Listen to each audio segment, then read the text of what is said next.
Beshara Doumani is a radical anti-Zionist professor at Brown University, who also served as president of Birzeit University for 2 years. During his tenure at the Palestinian University, a Hamas-affiliated group won landslide victories in student elections. Students held rallies and parades celebrating the murder of Israelis, and the university itself glorified terrorists, granting honorary degrees to imprisoned terrorists and holding events where they were lauded. It is hardly surprising that during Doumani's tenure, Birzeit students were involved in terrorist attacks against Israelis. In fact, Doumani always promoted a warped view of Zionism in Israel, long before he presided over the university. The overall objective of the Zionist movement has not changed in 100 years, and that is to turn an Arab Palestine into a ethnocracy, really, a Jewish-only space if possible. Doumani has dedicated his academic career to promoting this warped view. As founding director of Brown University's Center for Middle East Studies, Doumani created a Palestinian Studies initiative which portrays settler colonialism as the ultimate modern-day evil and Jews as settler colonialists who took over Palestinian land. For scholars in this community, the concept of a Jewish homeland, Jewish history, and even the notion of a Jewish people are dismissed as ancient mythology.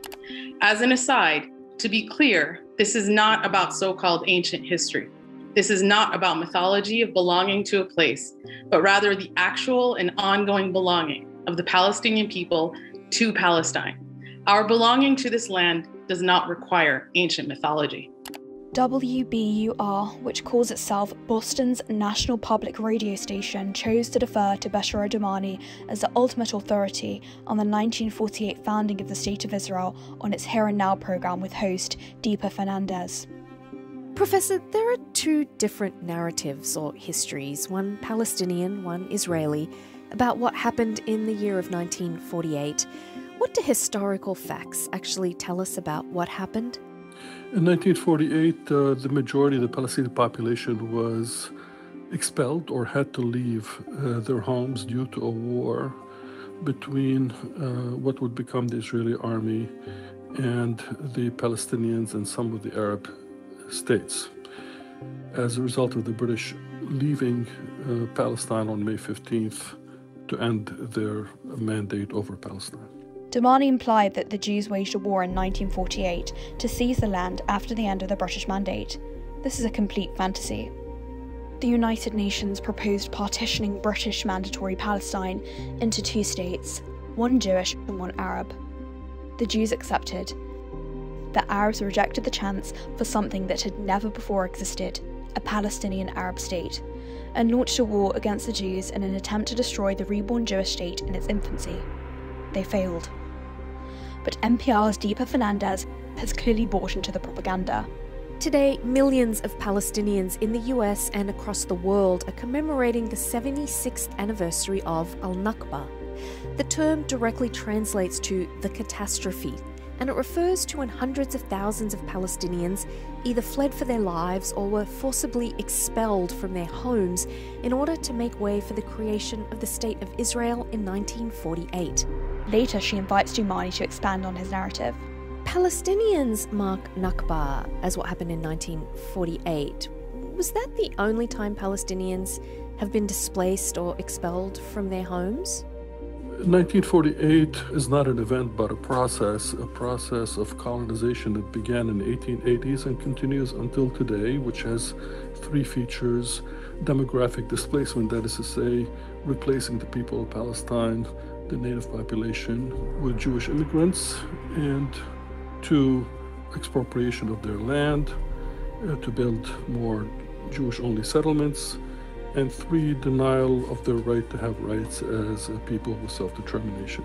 The establishment of the modern State of Israel in 1948 was not a process of colonization of the native people of Palestine, and Jewish immigration is not colonization. It is a return to the Jewish homeland where Jews have lived for millennia, and Israel has not denied Palestinians the right to self-determination. Palestinian leaders have been offered that right repeatedly, including in 1947, 2000 and 2008. Each time, they refused the opportunity to establish a state of their own if it means living beside a neighbouring Jewish state. In Doumani and NPR's narrative, Israel was born in original sin. But to make their case, they must rely on long discredited claims of Jewish perpetrated massacres and forcible expulsions of Palestinian Arabs, which they present as historical truth. Although these claims have been retracted or repudiated by Arab eyewitnesses, they remain staples in the anti-Israel propaganda mill. Then they turn to misleading their audience about the right of return. So the right of return is something that's enshrined in the United Nations, and Resolution 194, which says that the Palestinians have the right to return to their homeland. No UN resolution enshrines right for Palestinians to return to the Israeli state. Resolution 194 called for the creation of a conciliation commission and for the establishment of contact between the parties and the commission to negotiate a peaceful settlement. Arab states rejected the resolution for the very reason that it implied recognition of Israel. The only clause they acknowledged stated that refugees wishing to return to their homes and live at peace with their neighbours should be permitted to do so. This neither conferred an automatic right of return to all, nor granted rights to the descendants of refugees. Israelis celebrate this time as a time of independence. Yesterday was Israeli Independence Day. While Palestinians are still hoping for a right to return, they refer to today as the catastrophe. Watching Israelis celebrate independence on land that was theirs must be painful for Palestinians. It's a false premise that Israel is built on land that belonged to Palestinians, but it helps reinforce the historically inaccurate Nakba narrative that casts Jews as foreign colonisers. The WBUR/NPR programme used lies and distortions to erase Arab responsibility for Palestinian statelessness, and blamed it instead on the establishment and ongoing existence of the world's only Jewish state. When confronted, editors refused to correct the falsehoods or provide listeners with supplementary information on Israel's founding and the continuous Jewish presence in the land since biblical times, instead pointing camera to other broadcasts that, if anything, just reinforced the anti-Israel narrative.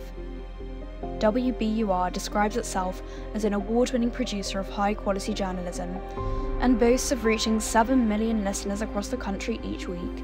But this isn't quality journalism, it's anti-Israel propaganda, funded by American taxpayers and donations from the public.